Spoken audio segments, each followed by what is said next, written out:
stone's throw away from downtown, FedEx Field, where we absolutely, positively have to get there for Monday night. Or an NFC East rivalry renewed. Tonight, the world champion New York Football Giants face rookie sensation Robert Griffin III and the Surging Skins. Next on Monday Night Countdown.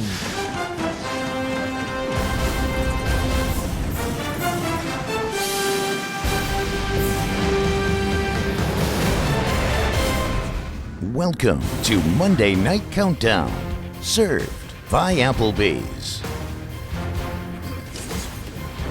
Well, it's Monday Night Football. He's nervous, you could tell. There he is, Robert Griffin III. Big moment for him and the Skins. Arriving to face the Super Bowl champion Giants of Eli Manning. He's been there, done that before, but a big game tonight, and we're glad you could join us. Welcome, everybody, to Monday Night Countdown. This is the first Monday of December. A public service announcement, 21 full shopping days till Christmas. Only 5, Tom, till some of us like the yim in Europe.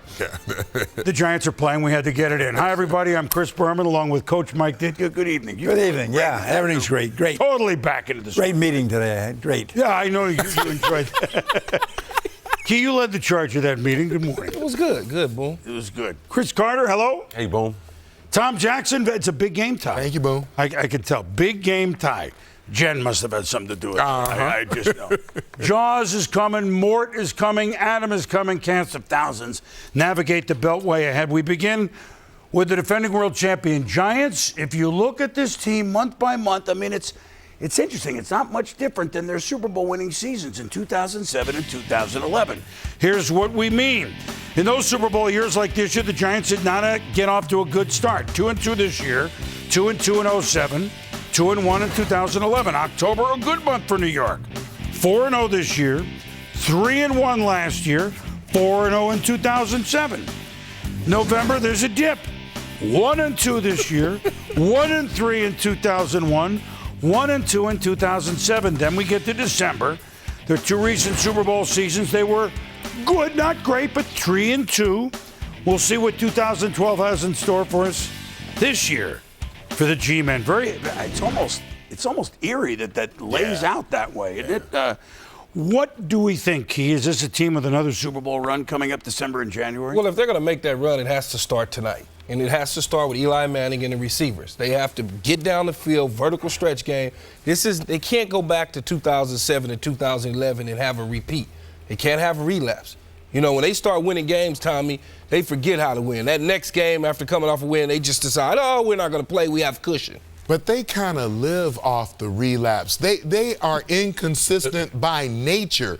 And I think they're still the best football team in the National Football League. And the reason why is Chris Canty, Joseph Linville, Tuck, Umanura, JPP. When they decide to play, that defensive line, and we'll take the Super Bowl as an example, can hold the best offense that I know to 14, to 17, and walk off with the Lombardi Trophy. So absolutely they've got another run in them. You know, in the first 6 games they won, Eli brought it from behind in 4 of those games. You know, everyone's talking about the comeback kid.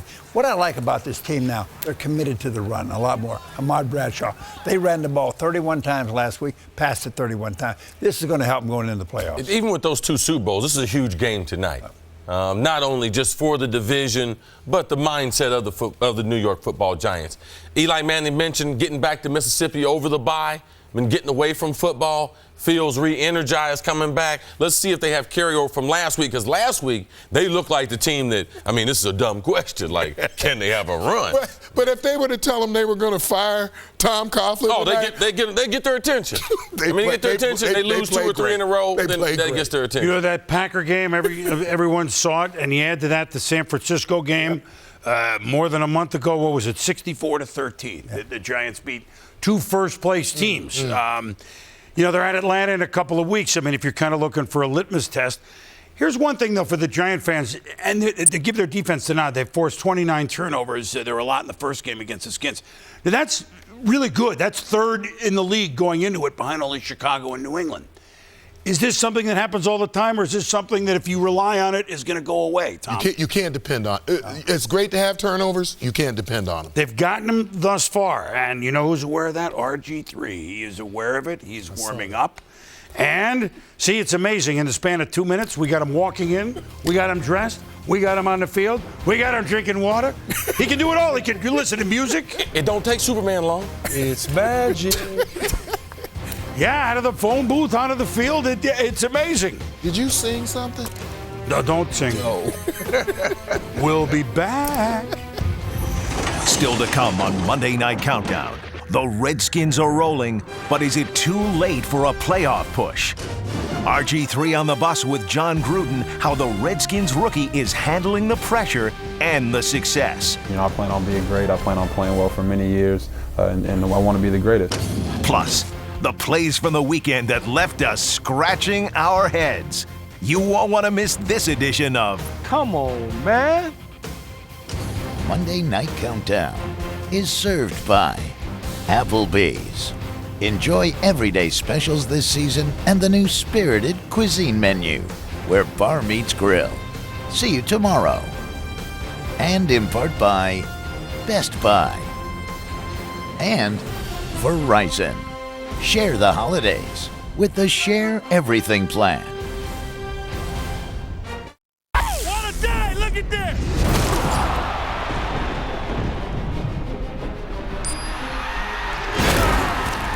Championship play right here, fellas. It's football, baby. Let's make a play. Takes the shotgun snap, throws it toward the end zone. It is caught.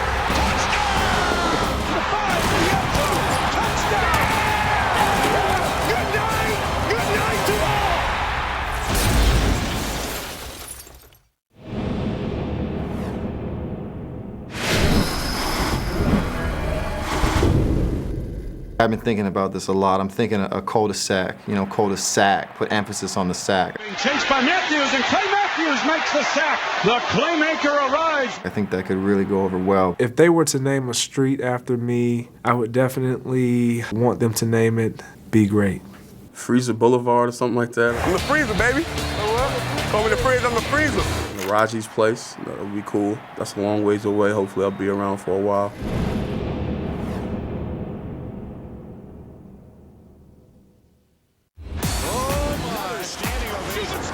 Celebration begins. It's absolutely astonishing.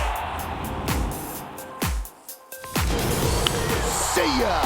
A long home run off the bat of Robinson Cano. I had a name because of Jackie, my dad. He admired Jackie Robinson, the way he came up to the big leagues, all the situation he went through, and then he told my mom, I want to put my son that name. She didn't want that name. He ended up convincing my mom. And but I would say it's a good thing, you know. He was a second base, I'm a second base. He wore 42, I wore 24. I mean, there's a lot of things like, you know, I like to help people. He do the same thing, and I mean, it's really weird. So for me, it's more than an honor that got his name. He was the one that opened the doors for us. How good is the game now? So you got people from all over the world.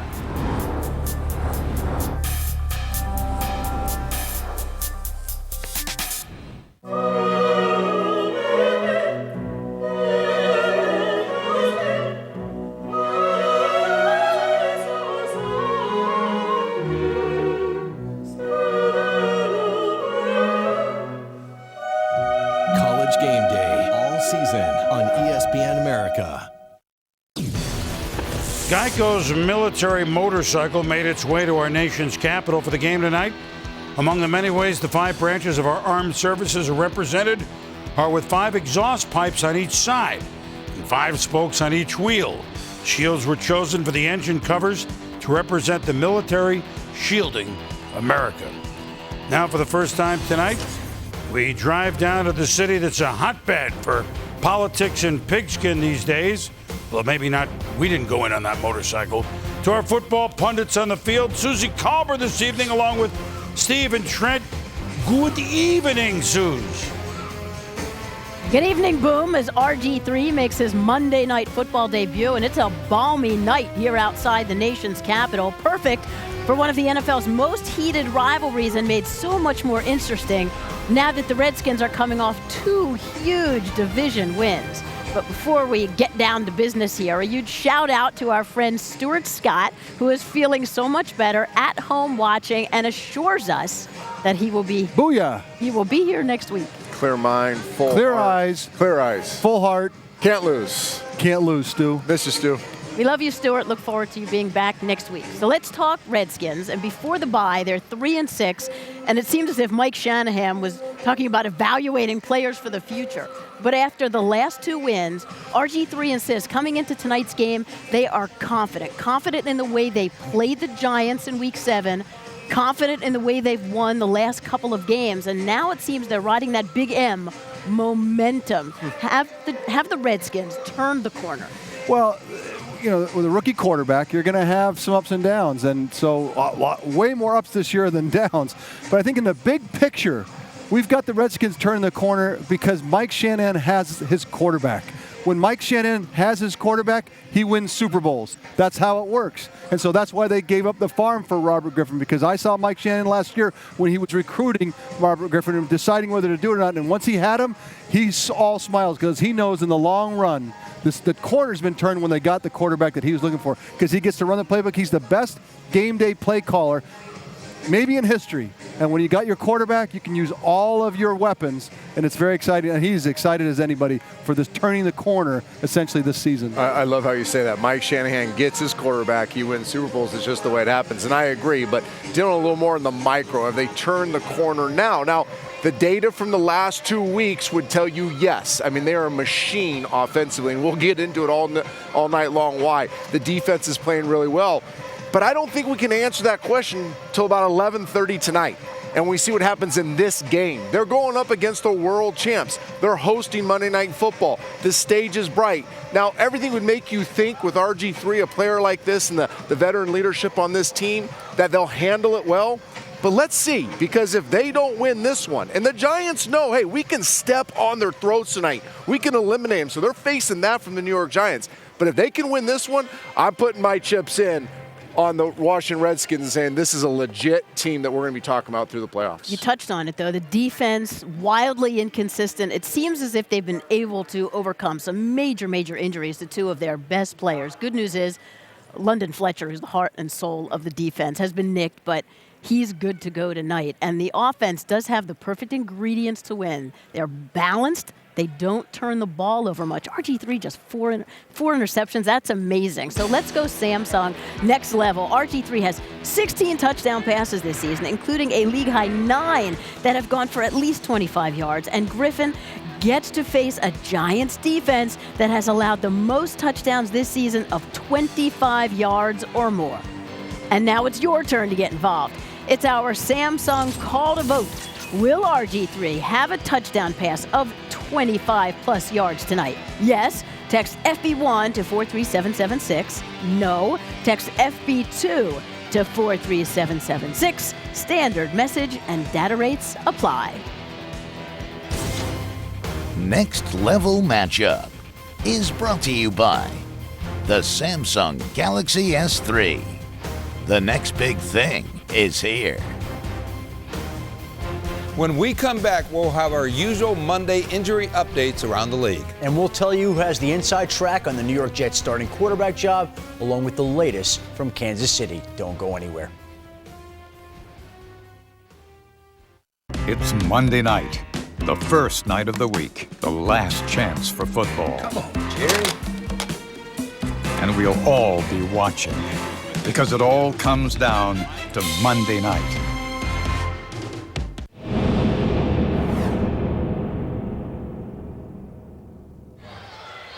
Wouldn't want to have a spiral competition with you right now.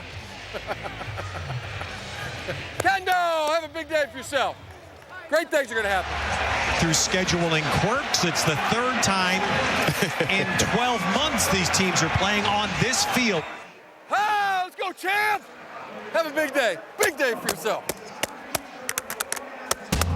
Hey, let's do something right now. Let's set the tone right now. And here's a hand off the Gore. Big gash left side. Go, Frank. Frank trying to bust outside. Breaks the tackle 35. Upended at the 30 by Antrell Roll. Akers puts the kick up, and the kick is no good. Good drive. Long field, got a good drive out of it. Yeah, we got to put points on the board. I know. We got it. Pass to the middle, caught, touchdown. Okay, that's it, baby. No more left. All right, now don't let that bother you one bit. Not one bit. Damn it. I know, but there's still 3 possessions left in this game for us. Shotgun to Alex Smith. Pressured, and he rolled right into Matthias Kiwanuka. The New York Giants defense wins this day big time, and that's not something I thought I'd be saying. Way to keep fighting. Heck of a job, Tom. Thank you.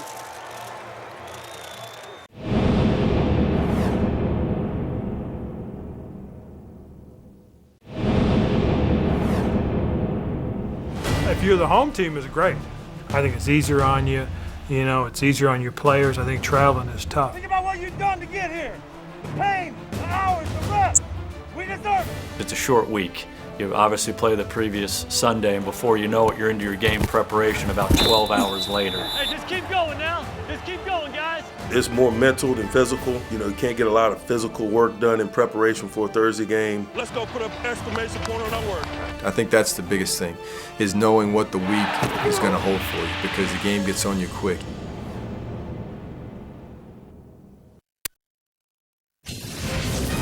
Insider Update is served by Navy Federal Credit Union. The military and their families have been banking at Navy Federal Credit Union for nearly 80 years. Be part of something great. Visit us at NavyFederal.org.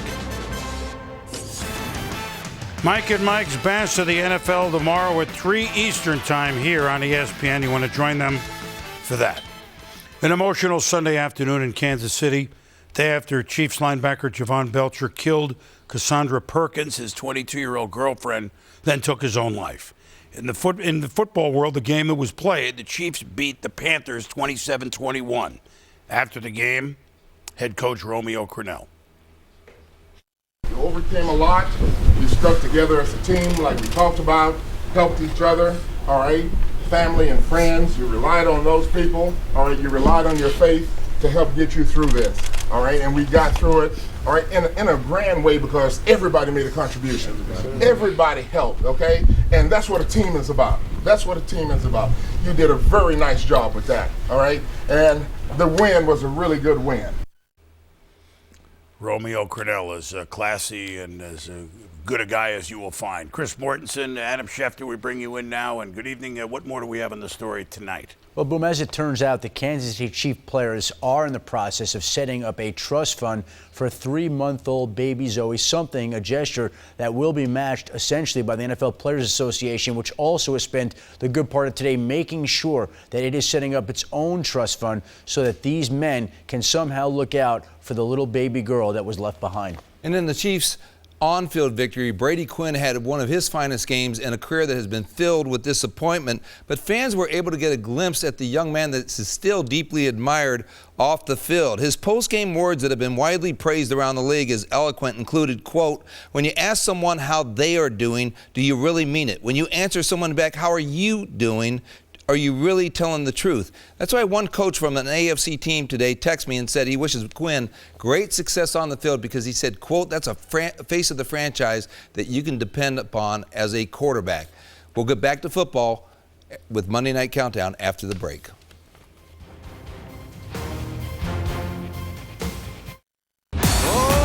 Standing ovation, and the celebration begins. He hit it again. It's absolutely astonishing. Score with the left hand. Oh my goodness. I had a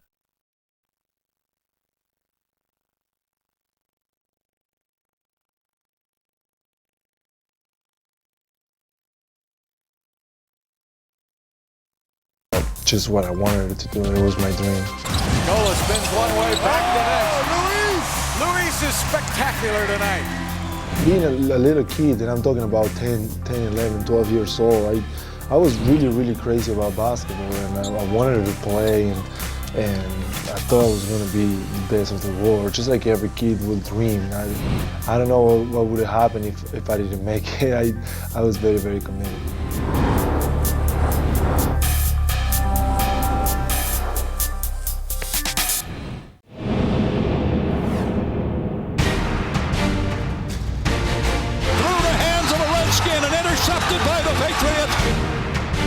One remarkable catch. Head over heels in the end zone. The thunderous blasting of the Denver Broncos. The AFC Championship is on the line. 27-yard field goal attempt. Set to go. He hooked it. No good. No good. He missed it. That's all she wrote. The Patriots are AFC champions once again.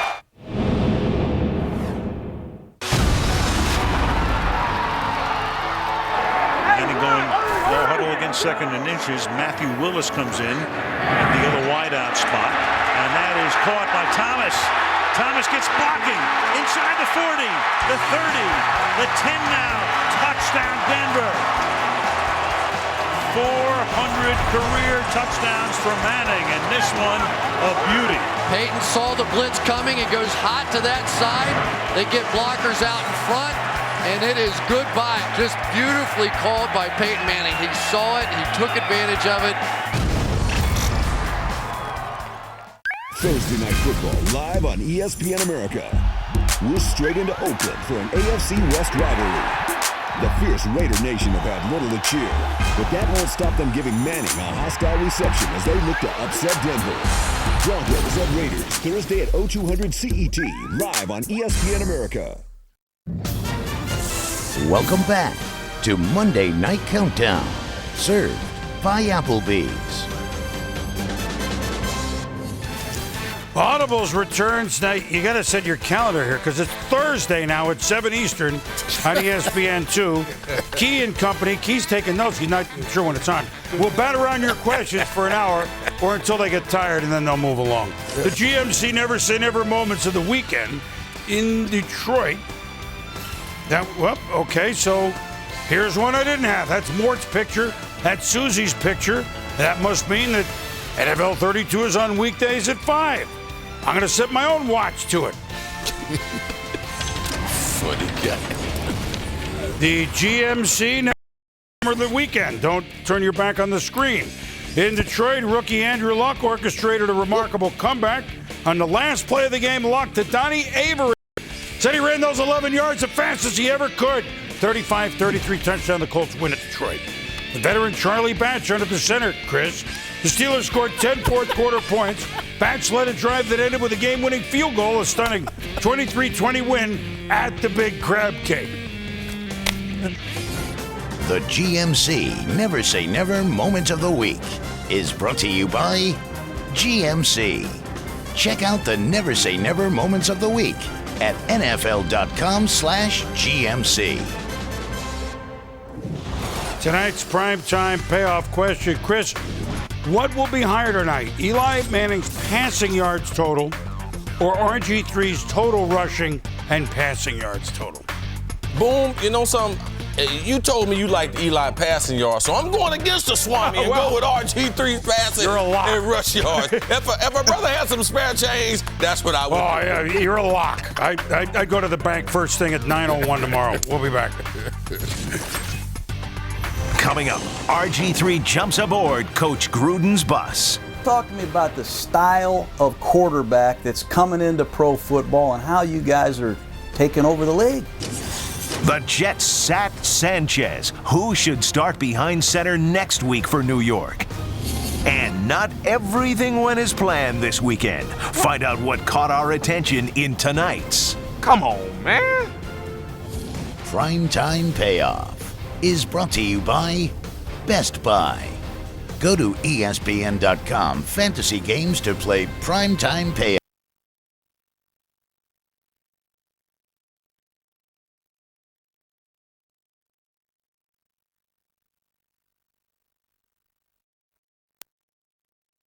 It's an F. I'll alert the media on that one. See if you can find a dope who'll buy him. Yes. Welcome to PTI, boys and girls. Just stop talking. How does it make sense for the Redskins to draft Kirk Cousins? RG1? Let's just say I left a little present in Al Leiter's shoe. Don't miss Pardon the Interruption, weekdays on ESPN America. I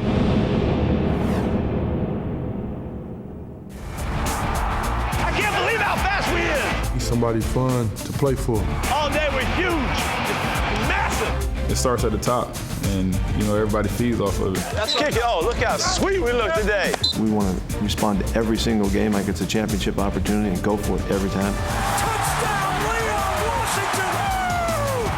I've been coaching so long, I've always loved the game and loved the fun of the game. I think it brings the energy up. I think the team feeds off of that because he's just always juiced. Is he the same way outside the game? He's the same way, win, lose, draw, inside, outside, over the top, underneath. When you get up here at 8 in the morning, he like that all the time. I'm not real hyper about stuff out off the field. Let's go. Get the fans going. Get the crowd going. Let's go. Give me a little bit of Pete. Give me something. Oh, Pete's gonna give you the fist pump, the get him, yes. I'm so freaking jacked up. It just comes natural, just having fun. We got Seahawks on 3. 1, 2, 3. Seahawks.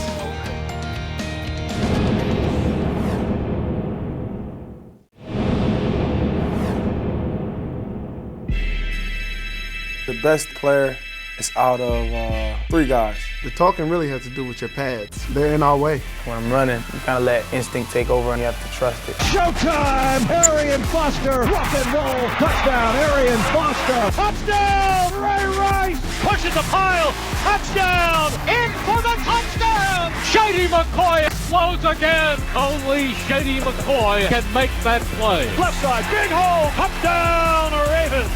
20, 15, 10, 5, touchdown, Arian Foster. My goodness.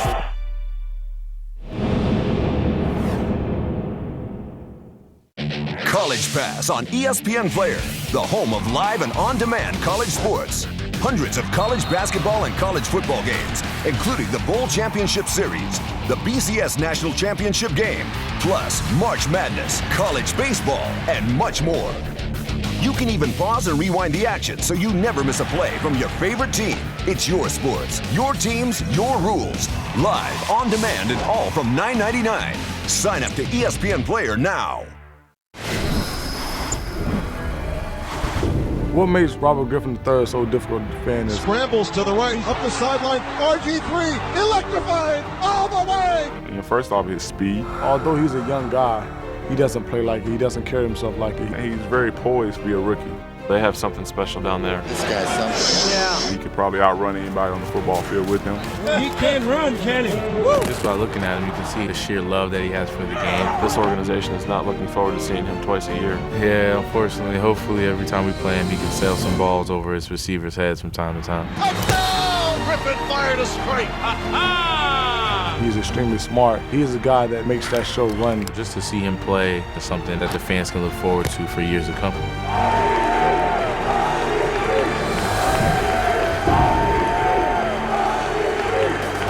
Now the Giants pretty effusive there. That's only after playing them once in Week 7 at the Meadowlands. 2 minutes left in the game. The Skins are down 20-16, 4th and 10, their own 23. And Jason Pierre-Paul runs about as well as any Giant, but whoop! And RG3 whoop! And then throws. And Logan Paulson, 19-yard downfield, first down. Now they're down to the 30. And Griffin from the pocket lofts it beautifully to the speedy Santana Moss, 23-20 Washington. You might remember what happened. The Giants come out. Eli Manning says, well, we better do this. Victor Cruz salsas his way behind 4 Redskins. And he's gone. 27-23, but it's not done. Last chance for the Skins. And RG3 to Moss. It's a fumble. The Giants recover. And that was it, but it was all they could handle. And the G-men pull it out. 27-23. I mean, it's just one sample. Obviously, Robert Griffin III has played hot here now for the Redskins after their bye. What have you seen from RG3 thus far that maybe even you didn't expect to see, Chris? Well, I didn't expect you to see drastic change. Since he won the Heisman Trophy a year ago, he's changed so much as far as how he's playing the game, how reckless he's going to be, the throws that he's making, how careful he is with the football. I mean, it's just amazing how he already has that pro attitude of a quarterback on working on all of his weaknesses. And he also has that innate ability to not turn the football over. For all the quarterbacks who have started all the games, only Tom Brady has turned it over less than him. And I believe that's a skill. And nothing takes the place of skill. When you're talking about ability to throw on the run, moving left or right, the fantastic deep ball that he has, being able to throw the ball at different speeds. When you are 10 yards from him, he throws a ball that's very easy to catch, and then you add to that world-class speed once he improvises and breaks the pocket. Look, this guy, I think in this whole class of rookie quarterbacks, I think it's the best. I know it's going out on a limb. I think it's the best we've ever seen. You know, forget the talent. This guy, leadership. Freshman year, his first year in the league, captain. Come on, guys. The guys look up to this guy. This guy's got character. He gets it. He understands what's going on. And these guys love to be around him. This guy is a true winner. You go all the way back to the draft and when they went up to get him. Perfect situation at perfect place. You got a perfect coach right there for a quarterback. As CC reminded me, there's a lot of coaches and bad schemes and bad coaching in the National Football League that screw up great talent. Wow. And he's a guy in the right place. You go back to Washington, they haven't been really relevant in 21 years. Since the Super Bowl, when you talk about the Washington Redskins, we're talking about the Redskins a lot, and you'll continue to talk about them with this guy at quarterback. And the greatest thing about Mike, he built an offense that this guy runs. I mean, he didn't try to stick him in the T formation or the old Denver offense. He put him in his own offense. He's been able to handle the bright lights of the National Football League. Now, we know now, they bright, they blind some guys, but he's been able to handle it, Boom. Well, what you guys have all said is he's unique. I mean, we hit him like all the things. Here's what I say. I kind of read his teammates and the Giants as well are so effusive, and they were after that game. That's very similar. Giants say what's on their mind, and they were like, whoa. His teammates are like, oh, you don't want to talk to me about RG3, but they say it with a smile. But he handles it like, oh, shucks. I'm just trying to play some ball. Let me relate one story at the draft.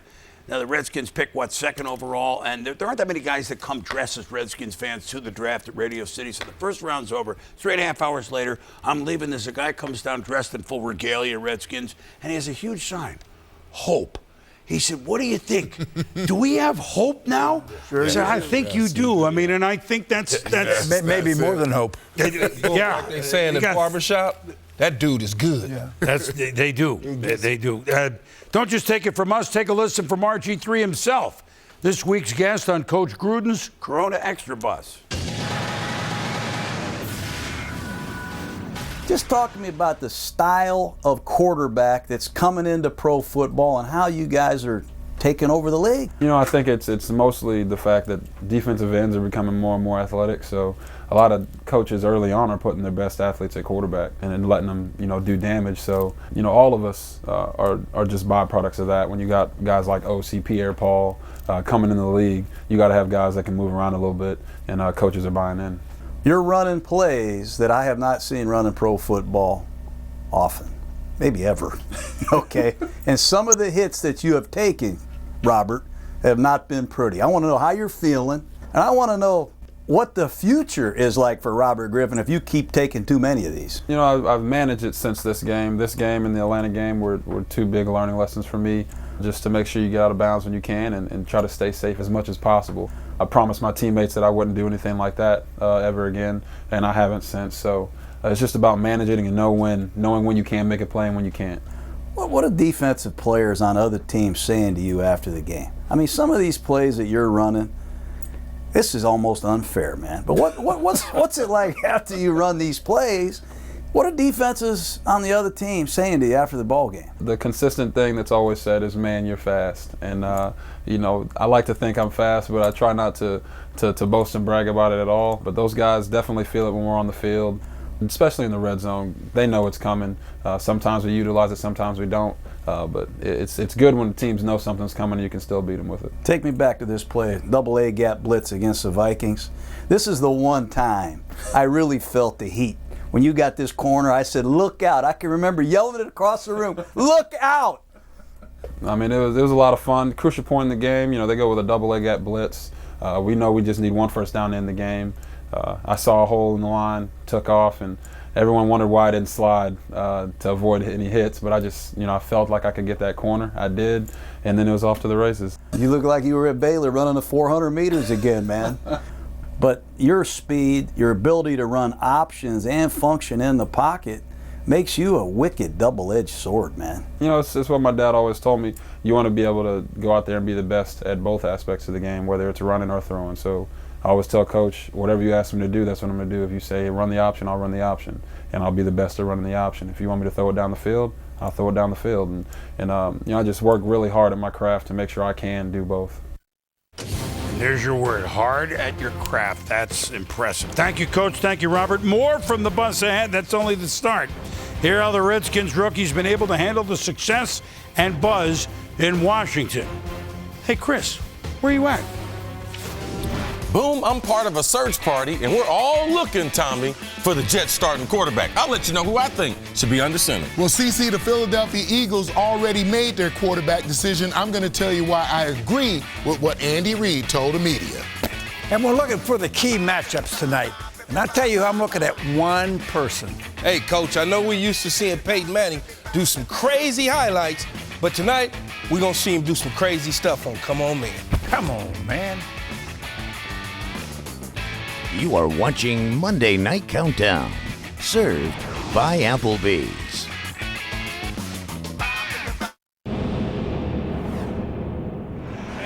How's it going? Yeah, good to see you. Let you know in about 3.5 hours. Set the tone from the start. Set the tone from the start. Harvin going to take it 7 yards deep. Here he comes. Angling to the right side at the 10. Cutting it up at the 15 and look out. Harvin right side 30. Harvin being chased by Hansen. Come on, Jason. Come on, Jason. He's got the angle and he is gone. Come on. Stay into it. Stay into it.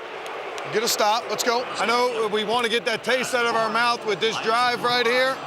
But this ain't the last drive of the game, okay? Let's be smart. Okay, let's go. Come on. Come on. Get another stop. That's another good stop.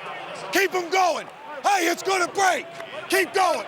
All right, let's go. Let's give us some juice. Let's go score. Let's go score. Let's go. Stafford up under center. Takes the snap. Quarterback sneak. Touchdown, Detroit Lions. All right, we're going one. Right, the Lions are still going to have a chance here. We don't need a clock. We just want to play. Here comes your Hail Mary. Stafford's got it. Rolls the pocket right, looking for somewhere to go. He's in trouble, and he's going to go down. That's your ball game. Oh, hey, congratulations, man. Congratulations, Les. See you down the road.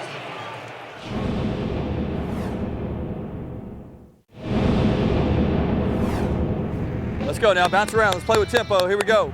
Play with tempo. Hey, make him work, Lloyd. He's not getting any better. Know the down and distance. Know the down and distance. Right 4-8. Right 4-8. Sonic. Quick. You know, our play calling system is a little bit unique. It starts off with them sending in a signal to us, and once they send in the signal to Steven, he'll make a call for the O-line. No rim. Block it normal. 4-2, right 4-9. NASCAR. And once I know that Colby's ready, it's really just on me and what snap count we use for that particular play. He's the one that's doing most of the calls up front. Ready. That's what it is. Bears. Texas. Ready. Finish shot. Let's go finish blocks now.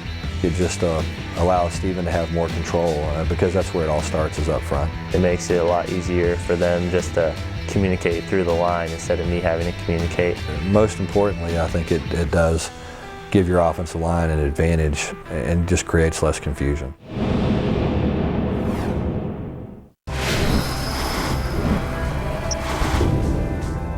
I replayed them over and over in my head. The New York Giants have eliminated the #1 seed Green Bay Packers. It leaves a bitter taste in your mouth. As they come to Lambeau Field and outplay Green Bay. Just going to the playoffs is not enough. That provides that spark for this year, getting back to where we want to go, and that's the Super Bowl. This December on ESPN America, the festivities are here and you'll have plenty to cheer. With the playoffs just around the corner, it's crunch time in the NFL. And it's all about bowl games as the college football season nears its close. And we stay on campus as the top teams in college basketball go head-to-head. The brightest stars, the biggest games, all this month live on ESPN America.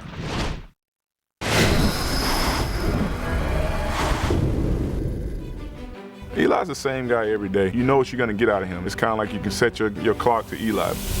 Handing back, throws one to the end zone, touchdown Giants. Yes! No matter how good or bad the team is doing. Whether it's a good game, whether it's a bad game, whether it's the day after the Super Bowl or the day after he threw 4 picks. He just is never rattled. When his back's up against the wall, that's when he does his best work. San Francisco game last year, the playoff game. He's hit, and just gets up. His demeanor is just so calm all the time. Let's go, stop hurting yourself, come on. There's times in games where we know that, okay, we need a touchdown here. He's going to do it.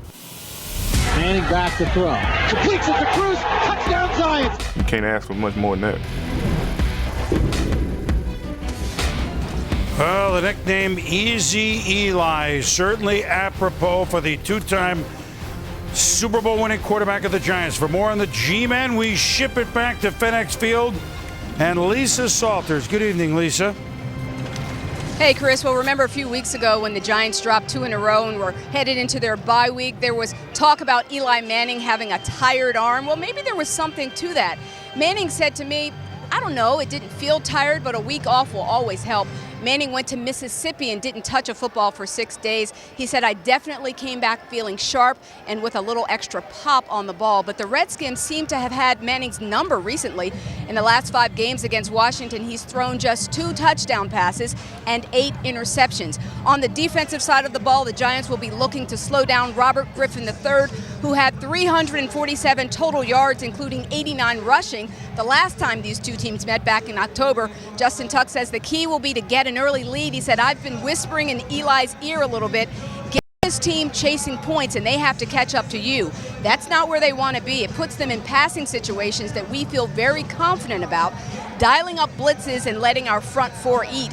One of the big eaters on that line, Jason Pierre-Paul, he is good to go tonight after dealing with some back spasms this week, as is safety Kenny Phillips, who hurt his knee last week. He will play tonight, but he will not start. Now down the sideline to my good friend Susie Culver. Susie.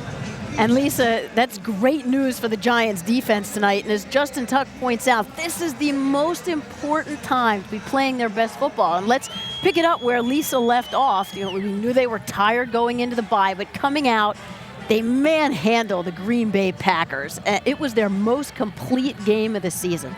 So now we ask, at this point in the year, who are the real Giants?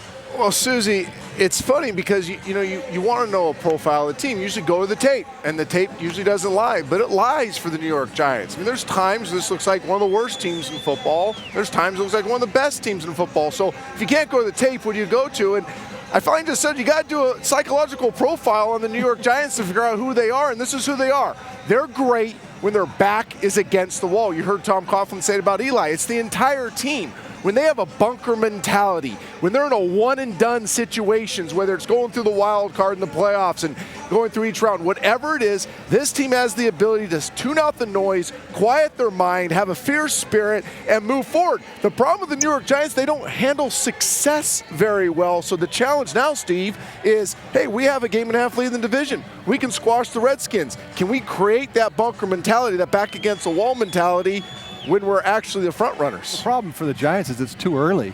They need to be in January to have it really matter to them, and that's one of the greatest things about them. I look at the game against the 49ers early in the year. They went to San Francisco playing very good football, and they manhandled the 49ers, both sides of the ball, out-coached them, and out-willed them. And so to me, that's who the Giants are. We can look at the ups and downs. When their backs are against the wall, that's one part of it, but when they play great teams, their focus gets better too. So maybe they just play to the level of their competition, which is fine. As long as they get in the tournament, as long as they get there with the 6 seed or the 4 seed or the 2 seed, it doesn't seem like it matters to them. This is a team that can go the distance. Tonight, I expect to see the great Giants, and then forgive me, but I think we're going to see them the rest of the year. I think this is the Giant team we saw last week will now sprint for the end zone. You know, inside their Super Bowl 46 rings, it's engraved all in. And defensive coordinator Perry Fuel reminded his guys recently of that. You want to be all in, you have to show up earlier and work harder and watch more film and more attention to detail. And he also showed them a film of all the highlights. And boom, he said, it's the same scheme, it's the same players. That should be us now. If we're like you guys, Suze, we wouldn't be surprised if it is. Now, to the other end of the spectrum. Jets, Cardinals, what a game this was. Put back football 50 years. Mark Sanchez intercepted by one-time Jet Kerry Rhodes. Sanchez intercepted by Kerry Rhodes. So 3 picks in the first half. And wait a minute, there's a sub going in. Is that fireman Fred? And Greg McElroy, not Tebow, he wasn't dressed. McElroy to Jeff Cumberland. The Jets win 7-6. Rex Ryan today. Now what? I'm definitely, need a little more time to make that decision. I'm comfortable and confident with all 3 quarterbacks. I think all 3 guys, well, now, have proven they can win in this league with Greg at the end of the game. And then obviously Mark's history here and the way Tim has played. So you have 3 guys that I'm confident in, but as I'll make that decision as the week goes on. All right, so Shefty, big intrigue now with the Jets. Name it, not available. What do they do? Well, they got 3 quarterbacks, in Rex's opinion, who can win, and he likes their quarterback situation. The fact of the matter is they've guaranteed Mark Sanchez about $8.5 million into next season, and the Jets believe that Greg McElroy is a backup type of quarterback. And though Rex Ryan didn't say who his starter would be on Sunday in Jacksonville, the feeling around the league is that the Jets will turn back to Mark Sanchez for Sunday's game against the Jaguars, Boom. All right, Shefty. So the big question in football, who does Arizona start? Do they go Lindley, Cobb, or Skelton? Because we could have that discussion out of this game, too. But they are the Jets. It is New York. What do they do? I'm like the kid at the carnival now. You got the half man, half goat behind the screen, and you never show him to me. The more you do that, the more I want to see him. Well, you have kept Tebow behind the screen. I don't think it was a coincidence. He's inactive for the first time. McElroy active. You decide to benchmark Sanchez. I just want to see him. Rex, it's not that big a deal. The season is kind of done. Let's just see him one time. One time, let's see the half man, half goat come from behind the screen and play football. Well, we've had an opportunity to see Mark Sanchez extensive play time. McElroy extensive play time. You got a chance to kind of see that.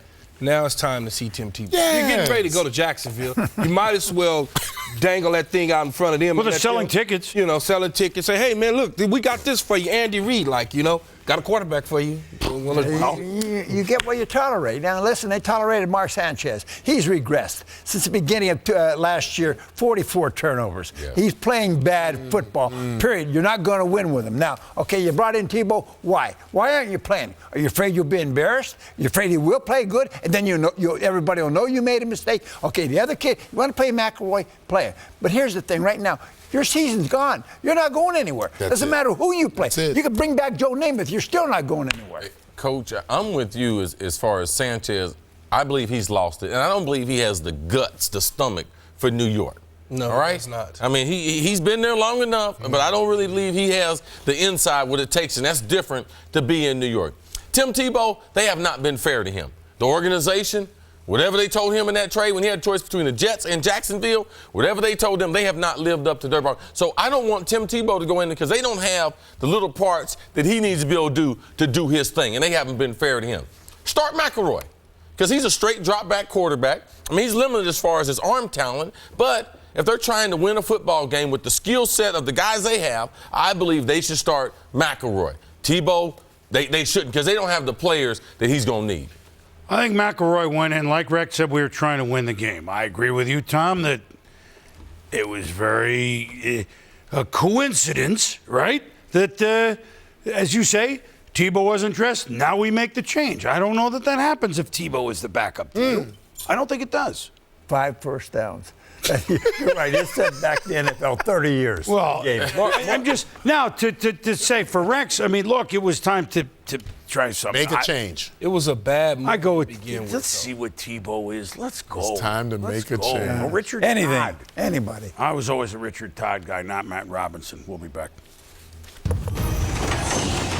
Still to come on Monday Night Countdown. After yesterday's loss in St. Louis, what should the Niners do at quarterback now? Hear what a Rookie of the Year candidate sounds like on the field. If you don't get pumped up for this game right here, you shouldn't even be here. It's RG3 soundtracks, best of this season. And Rick Riley's story about one Giants fan and his struggle to survive Hurricane Sandy.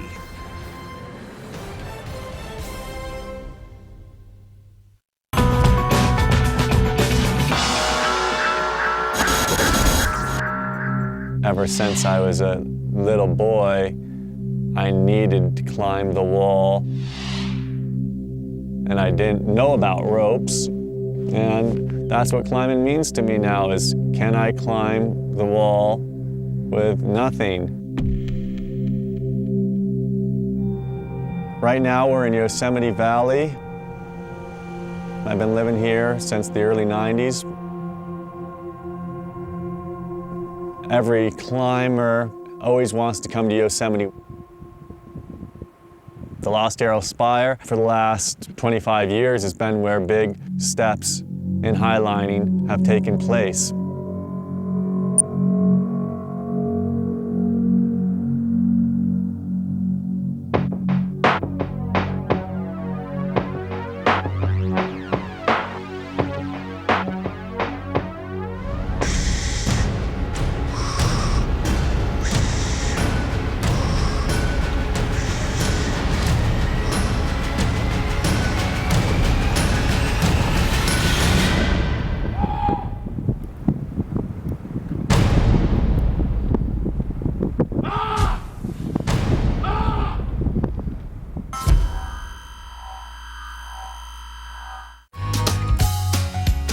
Well, I think what he did last night, Tony, was really special. He is your starting quarterback. I know he didn't.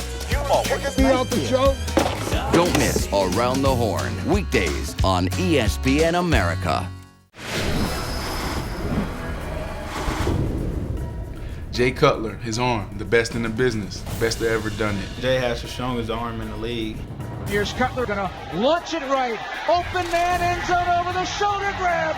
Touchdown Bears. Sometimes as a player, you like, oh, why you throw that? But, you know, he gets it in there. That was all Jay Cutler. He can fit it in any small window. Windows that sometimes virtually aren't even there.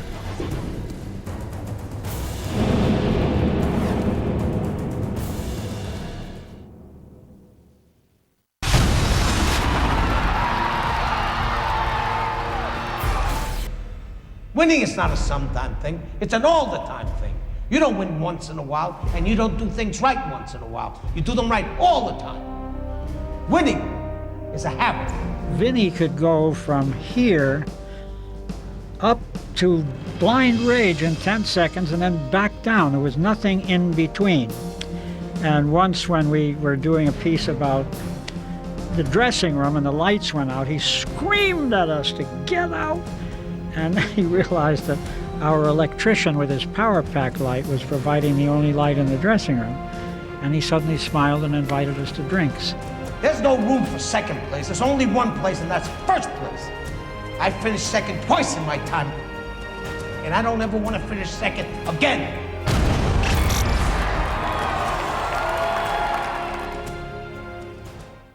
It's Monday night, whether we're watching from our favorite chair, enjoying a little pregame snack. No matter what our plans are, we all know one thing. It all comes down to Monday night. Welcome back to Monday Night Countdown, served by Applebee's. This is Jimmy V Week for Cancer Research on ESPN as we continue our commitment to the V Foundation and Jim Valvano's dream of defeating cancer. Operating expenses are paid for by an endowment fund. The V Foundation awards 100% of direct donations to fund cancer research. Log on to www.jimmyv.org or call 1-800-4JIMMY-V to donate. You'll feel good if you do it. 49ers Rams, they tied 3 weeks ago. We couldn't have another one, could we? So when Colin Kaepernick came in relief of Alex Smith, now he's the starter. And whoa! The pitch to Ted Ginn Jr., and he didn't exactly scoop it up. Janoris Jenkins into the end zone, a 2-point conversion, and we're tied at 10. Alex Smith on the sideline watching. But we all watch Kaepernick do this. This is what he can do. Watch Frank Gore. Bang. Then Miller's in front of him. And so there's a 50-yard run by Kaepernick. They trade field goals, final 2 minutes. What a surprise. Niners-Rams go to overtime. In overtime, he won it with a 53. Tied it, I should say. Greg Zuerlein wins it with a 54, 16-13. The Rams. Time to bring in our quarterbacks. There's Trent. There's Steve. And there's Joss. Look at that trio. Same dilemma Rex Ryan has. These three guys. About the same. That's about right, Boomer. So Colin Kaepernick has been named, fellas, the starter again this week for the Niners. Trent, you on board? I don't know, Boom. I'm really wrestling with this one. And Steve, I look at it, and I see all the reasons why you could go with Colin Kaepernick. I see the splash. I see the athleticism, the stature, the big arm, adds an element to their team. At the same time, I see 3 decisions he made yesterday against the St. Louis Rams that cost him the game. He takes a safety, he fumbles the ball backed up that turns into a touchdown, and then he stays in bounds the minute 30 left in the game. Otherwise, the Rams never have a chance to get back in that football game. And I say, I know that winning championships, as you always say, 70% of the job is managing situations. Can he do that? He's young. He's played not even a handful of games. We're expecting him to be great. It's going to be a process. And the only hope that they have is that the team is so strong, so good, that they can win 10-2 and not lose 16-13. I mean, that's the kind of situation that they've been put in. What is the criteria for picking the quarterback in San Francisco? Is it the hot hand? Well, obviously not, because he didn't have a hot hand this week and he's picked again. So I think we need to just say what it is. They've been heavily invested in Colin and his success in the future, and we're going to make the change, and we're going to make it now, and we're going to stay with it. And Alex Smith is benched, and he'll stay prepared. He's a good guy. We hope the best for him. But until they're really clear about it, it just sounds like a lot of gobble-gobble turkey stuff that, to my mind, doesn't send the right messages internally or externally. And I like both of these quarterbacks. I would have both these guys as they're both my friends and both guys I do believe in. Jaws, give us something besides gobble turkey. Yeah, I got more than that, Trent. Hey, there's no question. When you look at Alex Smith and Colin Kaepernick, you have 2 rock-solid quarterbacks. You're not going to be wrong in no matter what choice you make. But I do not believe Jim Harbaugh can go back to Alex Smith right now. He's committed to Colin Kaepernick. You start waffling back and forth on your quarterback, teams begin to take a side. Kaepernick is the guy. And Trent, I agree. There were 3 bad plays in that game made by Colin Kaepernick. But also, he needs some help as well. There was a potential game-winning touchdown pass that was dropped. He's a young, developing quarterback. There's going to be some highs and some lows, but I think at the end of the day, the dimension of the running ability and the deep ball accuracy that he brings makes him, to me, the unquestioned starter for the 49ers. Great stuff, Jaws. Now, Steve, another quarterback kind of caught your eye this weekend that is very polarizing in the NFL. Our old friend Tony Romo. I mean, I do think that he is a very good player, and I think he showed that yesterday. I believe in Tony Romo. I believe that he can be great. He just needs better protection. When he gets some weapons, he gets Des Bryant on that same page. Miles Austin there with a nice route. I think when he doesn't get protected, look at Eli Manning when he doesn't get protected. This is a tough situation. And I also want to say that yesterday Tony took care of all the little things. So many times he does the most difficult things so well, but it's the more mundane things that he doesn't. Yesterday he handled everything. It was fun to watch. Well, my eye is on Brady Quinn. Yesterday, playing with a heavy heart, he was outstanding for the Chiefs. I would say arguably his best game as a pro, going 19 for 23, 201 yards, 2 touchdowns. But, we could talk about all the football we want. You see the great throws that he made. I really thought his eloquent comments post-game really showed Brady Quinn's exceptional leadership. Shaw, Steve, you guys are analyst surgeons tonight. Let me tell you about a quarterback surgeon, Russell Wilson, up there in the great Northwest. This kid dominated the Chicago Bears in Chicago late in the game. They go on a 97-yard drive. It's actually a 107-yard drive because of a 10-yard holding call. He accounted for 99 yards on that drive. In overtime, he goes 3 for 3 for 38 yards, has 3 first-down runs, and the game-winning touchdown. Russell Wilson blowing my mind. How would you like to be RG3 tonight, rookie quarterback, and to kind of keep up? He has to be spectacular with Andrew Luck and Russell Wilson yesterday. It's an amazing rookie class of quarterbacks. Boom, we're just trying to keep up with you, big boy. Hey, it's hardly a conundrum, right, fellas? We'll be back to you shortly. Trying to keep up with RG3. He's going to try it. O.C. Imanara and the New York Giants front line. Well, on this night 5 weeks ago, Hurricane Sandy made landfall, and among the hardest hit areas, of course, were New York and the New Jersey coastlines. We bring in Rick Riley now for the story, Rick, of one Giants fan who was fortunate to survive the storm. Good evening. Boom, this is a story about a letter that a Toms River, New Jersey family found in their living room after Hurricane Sandy when they got back to their house. It was a letter from a perfect stranger, but it wasn't to them. It was to a father from a son who was sure he was about to die. How the letter got in their house and what happened to that father and son is an amazing story of survival. If you think the New York Giants are tight, 1, 2, 3, dominate! You need to meet Tony Neion and his son Mike. Super Bowls, playoffs. I hate when my team loses. I really take it to heart. People say the game's over. It lasts for days. Till the next week, right? They're bound by more than their love of the Giants. They're inseparable. Most people figured it would take an act of God to tear them apart. And then one did. Sandy made a motion straight for the Jersey shoreline. One of the worst storms that has ever hit.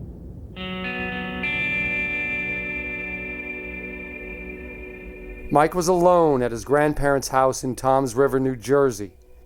He decided to ride it out. I thought it was going to be bad, but I didn't think it was going to be as bad as it was. When the water was coming in a little bit, just put it in the sink, no big deal. After about 3 feet of water, got a little worried. About an hour later, it was really coming into the house. All of a sudden, I heard this huge noise.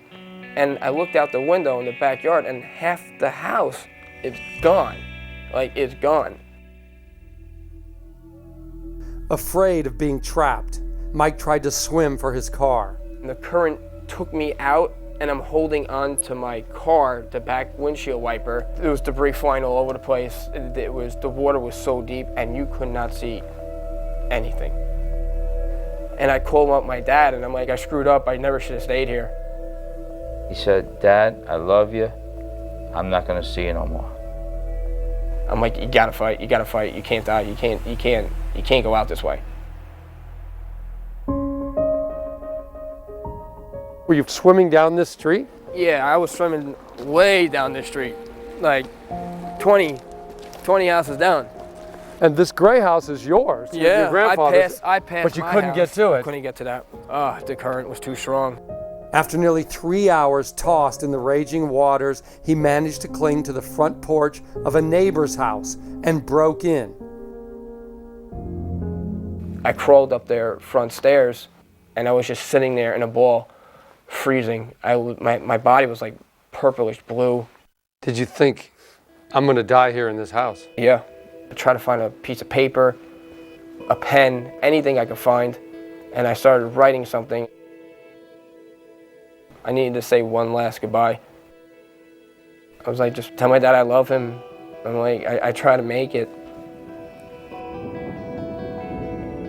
Finally, and with it, a neighbor named Frank writing a word for survivors. Attention. He was a white, cold. He had trembling in his voice.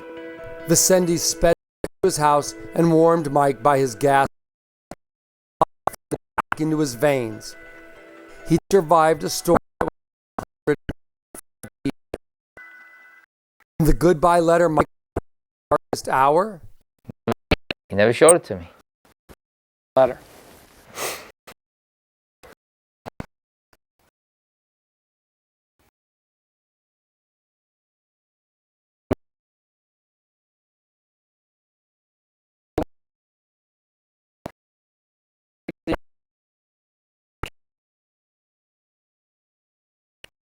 Rescue.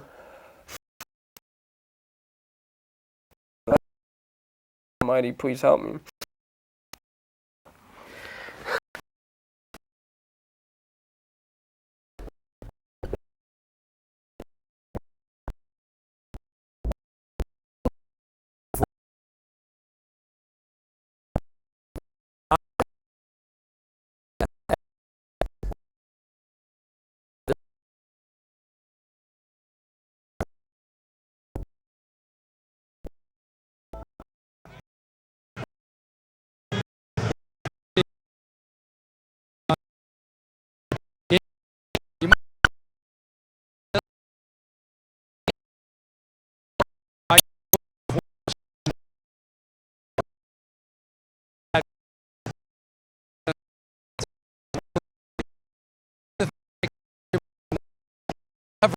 Ever again.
I was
be a rush for fantasy football.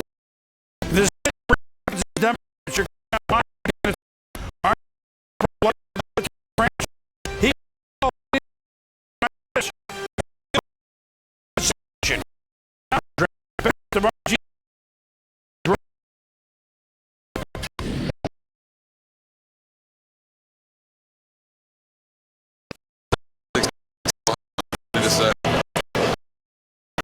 right now. Looks good, man.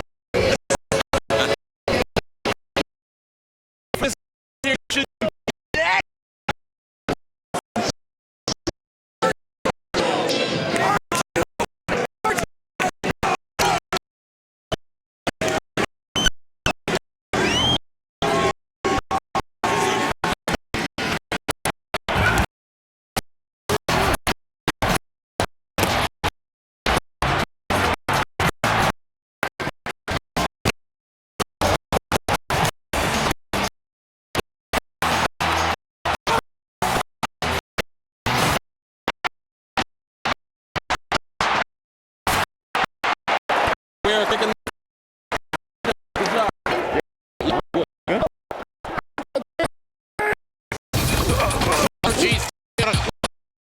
Touchdown!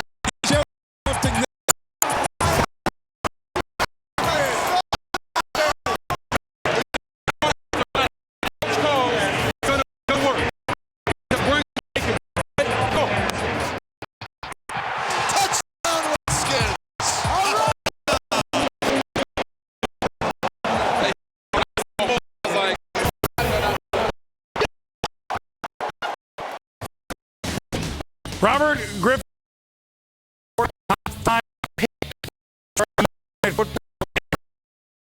season 1970, Monday Night Football season. Terry Bradshaw,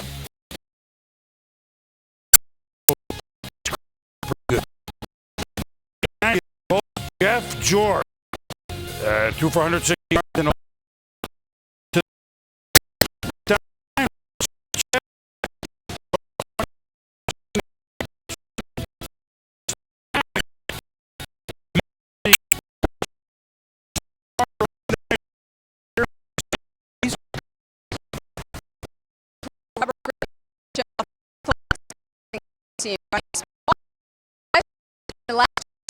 Eagles and the Cowboys. Just one interception. And son of Nader Shanahan. As they are with his footballs, they development as a thing he didn't do much other shotgun formation. He never makes the same mistake. And has the bigger stage, bigger his performance. For his first Monday night, not eager. Eager means you're looking for one Redskins injury no.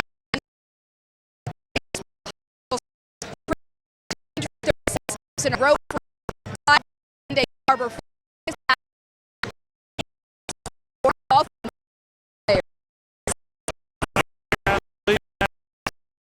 Fletcher talking. How about impressive Steelers ball? Charlie Batch playing Miller, who made an impressive to 20. Then, out of the crest, Wallace the first one moved the ball where Sean goal. 20 win emotional moment. You be third string quarterbacks.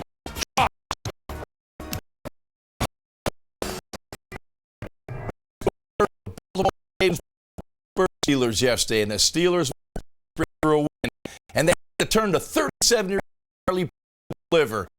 He with his play in the game. Second 13, watch move outside the pocket, focal point downfield. Wait for some finds Antonio over the top of Ed.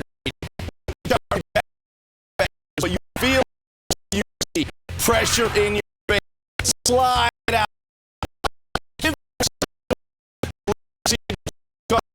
Charlie and Reed past the line of scrimmage. That old deep and right sees Reed pack the line of scrimmage and out over the top with the line.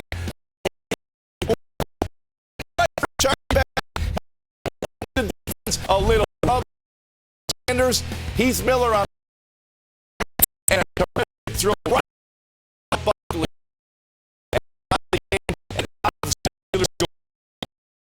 Well, you look at Charlie back, that's a on the field. What a way to go out, Boomer. Question about that, Jaws. And now, your Eagles, my Eagles, they're at Dallas. Nick Foles looked good. Riley Cooper, nice. The Eagles led most of this game, 24-17. Under 6 to go. Tony Romo to Dez Bryant, just powers Rogers Cromartie into the end zone. Cowboys lead 31-27. Dez Bryant looked large. Foles scrambles, looking for Jason Avant. It's a 19-yard gain, and 2 plays later, Bryce Brown, who again carried the ball well when he held on to it. Ball comes loose. Morris Claiborne picks it up, and it's a touchdown. And the Cowboys beat the Eagles 38-33. Andy Reid today on his quarterbacks moving forward. I think where we're at right now in the season, I think that's it gives this kid an opportunity to play and finish it up. He's playing well enough, number one, to where I think he can win football games for us, and then 2, I think where we sit in this at this position in the season, I think it's the right thing to do, and then Michael, he was very positive about it, completely understood, and was on board. Well, there's a couple things in play here, but at this position in the season with the Eagles haven't won for 2 months, not really surprising, Tom, right? It's not. I agree with Andy Reid. Nick Foles has played well enough to earn the job. Mike Vick was not playing well enough to maintain the job, and I remind people the season over. I think that when the Eagles reach the end of the year and have that 3-day period to release Mike Vick without any financial responsibility to him, I think that's going to happen. This is a move for the Eagles' future. I give Andy credit. He won't be around to watch this kid mature, but he's already fixing something a little bit for the Philadelphia Eagles as they go forward. You know, not even considering that, you know, what bothers me, this has been a pretty sound organization. You know, Andy's been there for 14 years, been outstanding. It's all started to unravel for some reason, and it's got really ugly, and I don't like to see that. Now, you're right. He's playing the right guy. Vic's not the right guy. But, I mean, who would say go forward after that? I don't know who's the best guy for next year. Maybe Foles is. Maybe it'll get somebody else. But I hope Andy's still there. You know, right now, Michael's not really cleared to play, so it gives him an opportunity to really see what Nick Foles has for the future. Why not? Why not give him the opportunity? Because by the time Mike comes back, what are we thinking possibly? Week 14, 15? I mean, the season's over. His career is over as an Eagle. Yeah, so you go ahead and move forward. Well, when Andy Reid signed them, their futures would run together. Yeah. I mean, that was the big decision. When they decided to make McNabb not to be their starter, they also traded Cobb away and decided to go with Michael Vick. Like, their futures from that moment were tied together. And this loophole in the contract where they get an escape clause, just listen to the owner. The owner says if Andy Reid don't make the playoffs, well, unless something happens overnight, like they don't look like they're going to be there. The big part of it is Michael's not. He hasn't been cleared, and the Eagles have, I think, more in the test than the rubber stamp, and I don't mean to make it as if it's an easy test. The Eagles have their own way that they go about the concussions, and they're very cautious. You know, we go back to Westbrook and all sorts of things. He's not quite there, and I think that more than anything else, what you said is true, Tom, but I think he's doing what's right for Michael Vick, the person, at the moment, because he's not quite, and maybe he's got some football left, wherever it is. But getting another ding at this point, or a hard hit, is not what he needs. Yeah, he's got some football left in him. Yes, but he might not have that much if he gets a couple of hard hits, the way it's been happening. Morton, Adam, we get it back over to you. What's happening around the league? All right, interesting situation unfolding in Seattle where the Seahawks starting cornerback Richard Sherman will have his hearing on his 4-game suspension held December 14th, which means that he will play on Sunday against the Arizona Cardinals, but he could miss the Seahawks playoff game if the Seahawks make it that far. No scheduled date yet for Seahawks cornerback Brandon Browner, who also is facing a 4-game suspension. Packers wide receiver Jordy Nelson re-injured the same hamstring in the first quarter that had caused him problems at midseason. He felt some discomfort in pregame and ignored the warning signs, tried to play through it. Packers coach Mike McCarthy said Nelson will be pressed to play this week against the Lions. But don't feel sorry for the Packers, the Lions won't. Ryan Broyles, their rookie wide receiver, tore his right ACL Sunday. This is a young man who tore his left ACL last year at Oklahoma. Now, Nate Burleson and Broyles are now lost to IR, while Titus Young is still in the doghouse, has not joined the team. So it's all up to Calvin Johnson, Megatron, who actually is on pace to break Jerry Rice's single-season record of 1,848 yards. He's on pace for over 1,900 yards. And Buffalo Bills wide receiver Stevie Johnson does think he should be able to play Sunday's game after injuring his left hamstring on this play yesterday against the Jacksonville Jaguars. Johnson hobbled off the field.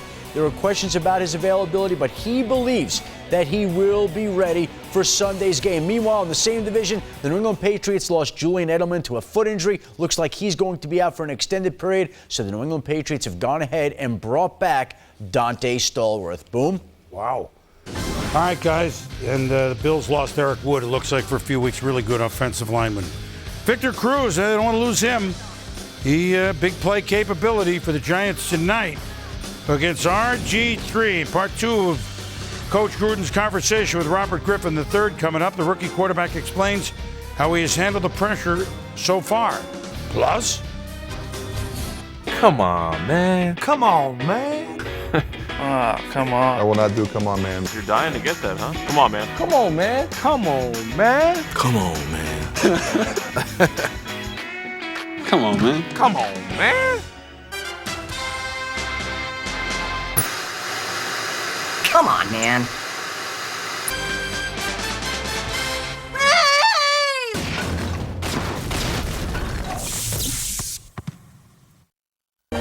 NCAA is a place where stars are born. A chance to catch the legends of tomorrow, today.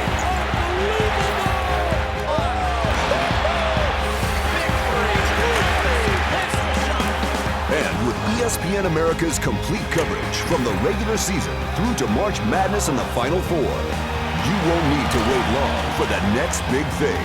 College basketball all season long on ESPN America. It's here. Very red. I don't know why. People call him the Red Rifle. The Red Rifle hooks up with A.J. Green. It's red, man, but yeah, there's nothing he can do about that. I would say a darker orange than it would be red. And he got some weird hair, you know. He's just red, but it's not like bright red. It's like a burnt orange. Orange does look good. You know what I think about Andy Dalton's hair? It is so pretty. It is so pretty. The Red Rifle. It's made for Cincinnati because his hair color it almost matched our orange. It looks good on him. It fits his personality. It do look funny.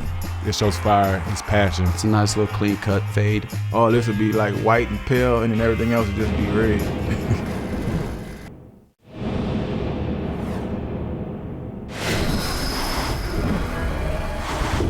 Everybody's saying that they picked our defense because we're always number one. Guys saying, shut this guy down. I don't understand how a defensive lineman is going to score you many points. Guys always asking me what I think about trades. A lot of times they come up about me asking about my offensive play. Or not just little pawns in your game.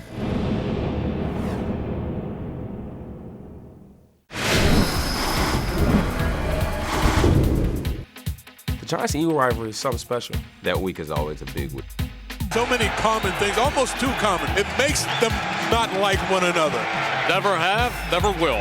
We don't like the Giants at all. Eli, nobody loves you. Point blank period. They don't respect us. They ain't built like us. The rivalry spans over decades. That's not Michigan State down there. That's Philadelphia. A city of brotherly love, but it's really a banana republic.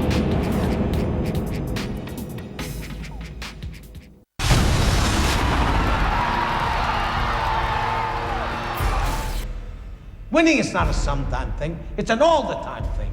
You don't win once in a while, and you don't do things right once in a while. You do them right all the time. Winning is a habit. Vinny could go from here up to blind rage in 10 seconds and then back down. There was nothing in between. And once when we were doing a piece about the dressing room and the lights went out, he screamed at us to get out. And then he realized that our electrician with his power pack light was providing the only light in the dressing room. And he suddenly smiled and invited us to drinks. There's no room for second place. There's only one place, and that's first place. I finished second twice in my time, and I don't ever want to finish second again.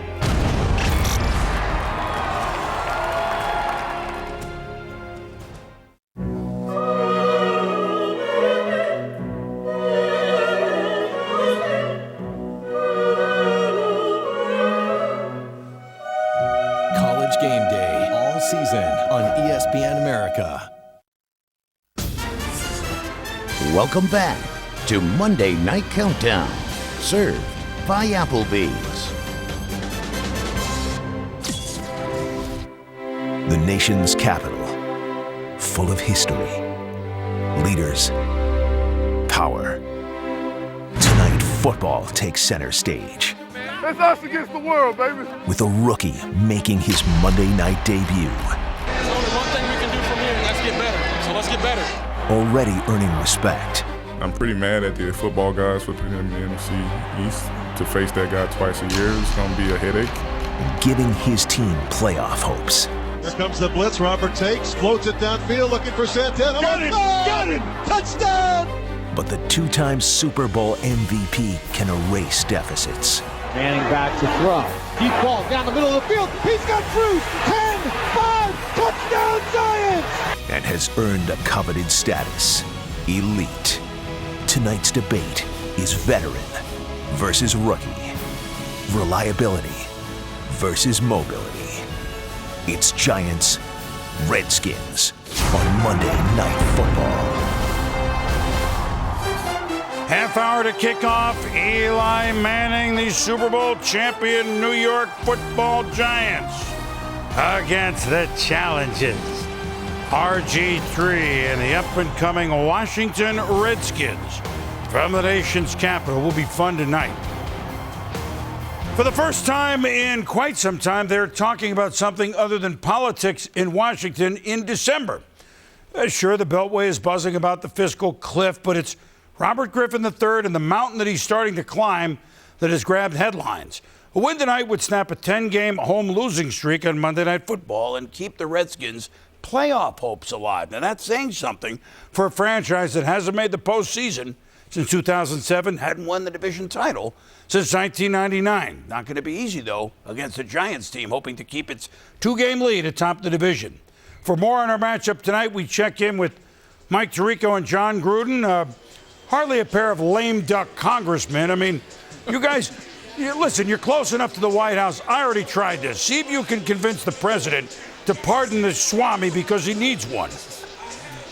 Keep working on him. I think you'll get to it. 4 more years, Boomer, to try to figure that out. Hey, let's talk about Eli Manning. So much of the talk, and understandably, is Robert Griffin III, first time Monday Night Football. As usual, Eli's, oh, by the way, he's still terrific.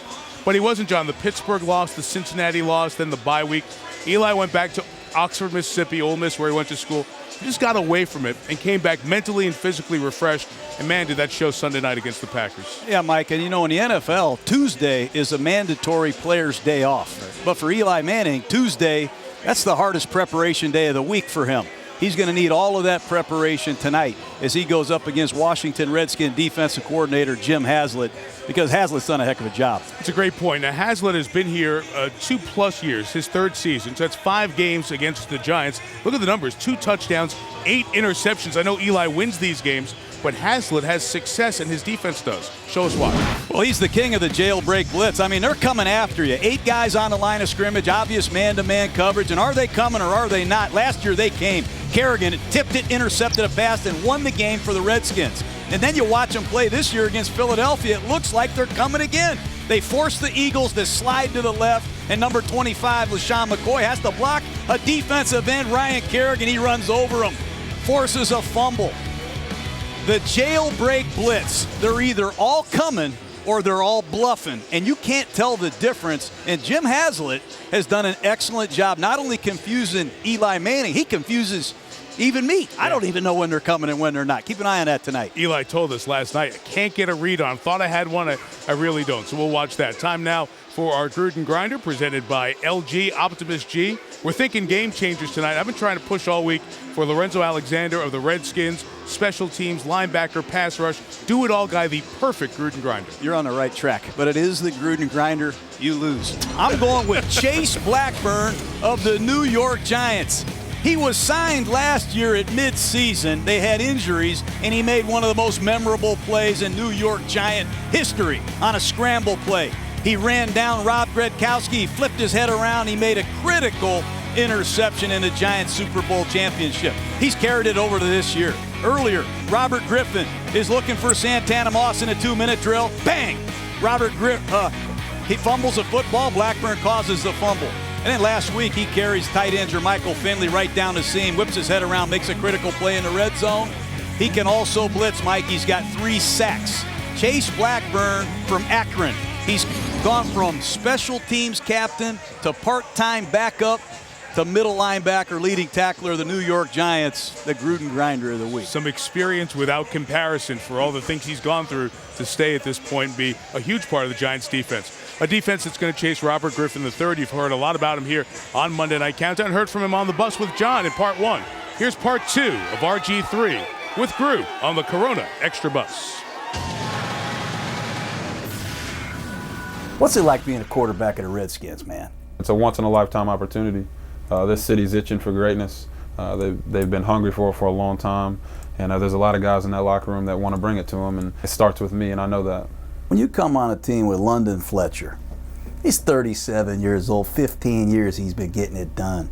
And then you go on the other side of the locker room, you see a guy like Santana Moss. And then you meet D'Angelo Hall. Say what you want, D. Hall can play. But they just anointed you as a captain. What's that like, being a leader and really sharing the same responsibilities that Fletcher, Moss, and D'Angelo Hall have? Yeah, it's what I told them. It's what I tell everybody. It's words can't describe how much it means to me to be named the captain by these guys, because there's a few guys I wanted to meet when I first got to Washington. You know, Fletcher, Moss, Cooley, and D. Hall.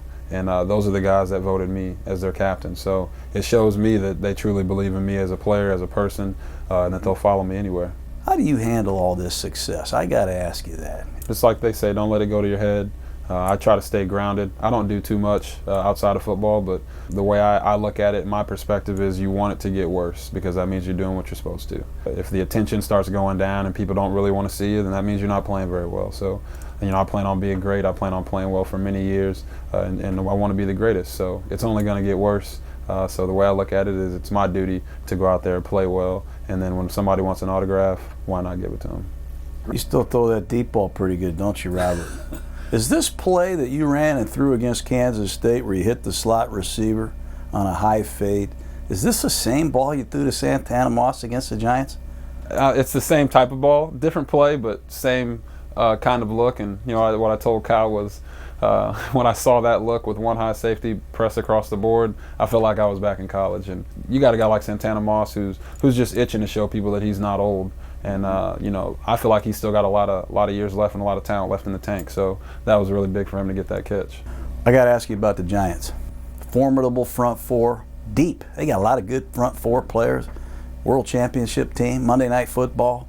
What are the keys against the New York Giant defense? First and foremost, don't turn the ball over, which is what we did in the first game. We ran the ball all over them, threw it, and put up a lot of yards, but we had 4 turnovers, I believe, and that's you can't win when you have 4 turnovers. So first, that's what we have to do, and then after that, you got to be more physical than they are, and just know that these guys are going to show up to play. It's primetime football, but that's why we're there, because we're going to go win. What are 2 or 3 things, Robert, that you want to do better? Is there anything that you feel like, hey, the last 5-6 weeks of the season, I want to do a little bit better? Yeah, it's just win. It's not the numbers. It's not how many rushing yards or rushing touchdowns or passing yards or passing touchdowns. It's let's win football games and get in the playoffs. Coach Robert, thank you. He can play for our team. Wow. All right, so the keys were a key to the game tonight as you watch it. Well, I think when you look at the New York Giants and you matched him up against a dual threat like a Robert Griffin, they struggle in that front four because they're built to get after the passer. And the thing that they have to do is they have to make hold their contain on the perimeter, make sure that they keep him in his pocket, make him be the guy not on the perimeter throwing the football, make him sit from the pocket. That'll be a big challenge for them tonight. You know, RG3's only been sacked 25 times, which is pretty good, but 3 of them came against the Giants in that first game. I think it comes down to his offensive line. If the offensive line can keep this guy clean, they keep him clean, he's going to hurt them. It's all about helping him. You know, everyone around him. The offensive line, they got to be able to run the ball. Kyle Shanahan is doing a great job. But the wide receivers, they have to be a little more consistent. One game they dropped 10 balls. They got 20 drops on the season. Be a little more consistent, especially helping out the young quarterback. They call plays. They have guys running wide open. You know, Kyle Shanahan, their design and what they're trying to do, I don't care what people say, it's college, it's pro, I don't care. They call plays and their wide receivers are open. So a little more consistency there is going to help RG3 out. The Redskins historically were at their best with the Hogs, and it was all about beating up the other team's defensive front. You heard RG3 talk about the fact that we ran all over them with the football. 258 yards against the defending world champions. If they are able to move them off the ball and run it the way they did in week 7, they will win the game because it keeps JPP, Chris Canty, all of those guys from rushing the passer, puts them back on their heels, and man, I have not seen the New York Giants back on their heels the way they were against the Washington Redskins in a win for the Giants. You guys are all on that side of the ball. Let's flip it for a minute to the Giants offense. Now, look, they're prolific and they can score a lot of points. We know that. But it's interesting that they would want to sustain drives and make it 34, 35 minutes to keep this. Eli's hurt from that front four. Like, man, we have a tough time catching him. Let's see if the Giants – now, Washington has a good run defense. Can the Giants – some games they look like they can run great, right? Yes. Other games they look like they can't run at all. This would be one that they might want to run great. And by the way, we want to point out again, Lisa had it. I mean, London Fletcher and those numbers. Starting is 195th straight game, playing number 236 in a row. That's great. I mean, how about that? That's great. We got to give him the nod. Throwback linebacker. Almost as many starts as Morton and Adam have in a row. What do you have on this game? Boom, you can talk tired arm all you want with Eli Manning, but he's really been tired of not having a full-time Hakeem Nicks at wide receiver. Because of foot and knee injury. Since Nicks has returned 6 games ago, he only has 23 receptions and 1 TD from 53 targets, but watch out. 5 catches for 77 yards, and that TD came in the last game, a big win over the Packers. And after a sharp week of practice leading into tonight, the Giants believe Nicks and Eli are in sync like old times. All right, Mort, as chairman of the NFL's management committee, Giants co-owner John Mara was one of the men who led the charge to take away $36 million worth of salary cap space from the Redskins last offseason. But the Redskins haven't forgotten. This past week, in the days leading up to tonight's game, Washington coaches and officials had Mara's quotes about the Redskins' fines hanging on sheets of paper on their office doors. Based on Mara's quotes, the Redskins are convinced that Mara tried to have enough draft picks taken away from Washington so that it couldn't complete its deal with St. Louis for the rights to draft Robert Griffin III. Not that this rivalry needed any added spice, but there's a little extra for you there, Susie. How about that? How about that? Adam, it's been a while since there was a meaningful game right here in December, but the landscape is all different now because of RG3, and his coaches have been amazed at how quickly he's been able to grasp everything. He doesn't make the same mistakes twice. So the offense is humming. Let's credit RG3, but also let's credit the coaches. Trent, show us why the transition has been so seamless. Well, Suze, you know I'm just a football geek. I love the tactics. I love studying the X's and O's. This has been one of my favorite studies I've ever done, this Redskins offense, because you're talking about system fit. You're talking about RG3 trying to marry his unique traits to the offense, and Mike and Kyle Shanahan have done an awesome job. But you got to thank a guy named Chris Ault, the head coach of Nevada Reno, because in the spring of 2005, he installed something very special that's become the secret sauce to Robert Griffin III's transition to the NFL. It's called the pistol offense. And what the pistol offense has allowed the Redskins to do is run the Mike Shanahan offense. Here's the pistol, quarterback at 4, dot the I with the tailback at 7. You're able to run traditional runs, but get the ball to the back deeper, 5.5 yards in the strong side A-gap. Vision, timing, everything. You can run the whole offense, the famous boot game of the Denver Broncos. The Houston Texans, it's actually better out of this pistol offense. The sell is better. You get wide open receivers. But here's what makes it different, this college offense. The zone read. Look at Ratliff. You're not going to block them. What's that do for the Redskins? It gives you 6 blockers on 5 Cowboy defenders. A basic dive play, freezes an end, big chunky yards. Really, you want to tackle Morris now, dedicate 4 defenders to him? Well, don't do that because I'm RG3 and I can go clip off 14 like that anytime you give me the edge. They've also incorporated the triple option.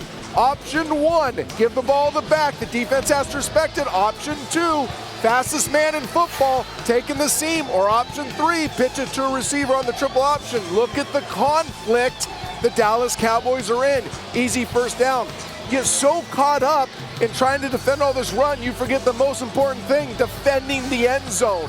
And the Washington Redskins use all this pistol action to create huge chunks in the playoffs. And here's the key. It's the pistol zone read mesh. It's that mesh right there. It's the ability in the pistol for your quarterback to take his right hip at the line of scrimmage, put the ball in the belly, and the defense has to go, whoa. What's coming? Because we're NFL defenses and we've never been trained how to stop this. It is absolutely brilliant. And defensive ends want to be aggressive, and because of everything you just said, they have to sit back and wait, and it's very unnatural. But Where was that for me? Oh, you would have rushed for 5,000 yards. Where was that? That's a triple option, the wishbone. I mean, can't we just figure out how to do that back in the 90s? Let's not jealous of that tape, Jenna. Let's not let Eli Manning get lost in this conversation because he's easy E and there's no that flash there. Then people seem to forget he's the most clutch quarterback in football right now. Over the last 2 seasons, 9 game-winning drives in the fourth quarter overtime. So what should his game plan for success be? You know what? He needs to be protected. Tom Brady, his brother Peyton, very similar. They can't be on the ground. If they're on the ground, they're on their way to losing football games. So as long as they're protected, he is as good as anybody. He's talked about he declared himself a year ago elite, and when he is protected, he is elite. And I think that we saw that earlier in San Francisco. We saw it last week in Green Bay. It's a steely resolve. People say easy E. Well, you know what? People can have outside retail exteriors, and it doesn't give you what's inside. What he has inside is steel and resolve. And what that also does is reflexive calculus. When he goes to throw the football, he knows who, he knows where, he knows how, and he knows when. You know what? In my mind, tonight, you're going to see one of the great pros as long as he's protected. Now, the Redskins are ranked 27th in sacks. This is not a defense that's going to threaten them. Hakeem Nicks, watch that steely resolve and that reflexive calculus tonight with Eli Manning. You know, another reason why is Eli one of the least sacked quarterbacks in football. His backup quarterback, David Carr, let us in on the secret that you wouldn't know unless you were in the room watching film with him, that once he's under pressure and lets the ball go, he's not necessarily looking down the field to see where it goes. He's watching the guy who's on him, the number that's there. What was the breakdown? Wow. So that doesn't happen again. Eli is studying while he's playing. He doesn't have that athletic ability like RG3, so whatever you can do. Now back to your Samsung call to vote. We asked you, will RG3 have a touchdown pass of 25 plus yards? And you voted an overwhelming 85% yes. And now time for the Dunkin' Donuts field pass, the inside scoop from our vantage point, right here at field level. So Steve, get us going here with RG3. What are you looking for tonight? You know, I just ran into Mike Shanahan on the field. He says, I go, coach, isn't it fun to have a quarterback that can run all your game plan and your playbook? He goes, no, he doesn't just do that. I'm coming up with stuff every week. He expands it beyond my wildest imagination. So, and he also says what a great guy he is. And we've heard that about it, but when you hear it inside, you can say that as a retailer, but you know, what is it like wholesale? He's such a great guy. It's a lot of fun to see the Redskins now with the Eagles fading, the Cowboys in trouble. It's the Redskins and the Giants. The Redskins used to be the doormat of this division. Now with RG3, it looks like possibly they can be for a 10-year run right there at the top of the division. What a great change one guy can make. Trent, you've got Eli. Well, I'll tell you what. You study the greatest players that have ever played quarterback, and I'm sitting next to one of them. There's some commonalities. They're their best when things are at their absolute hardest. Critical moment football, big pressure situations. That's why we call Eli elite. Well, tonight's going to be one of those challenges. This place is electric. He's going to get the full breadth of defense from Jim Haslett. He's going to see it all. And my guess, he's going to stare it right down and say, is that all you got, Washington Redskins? Because that's who Eli is. Sounds like fun. Key, you've got the next two. All right, guys, thank you. I'm stepping in for Key for just a moment. It's an audible Key, pardon me.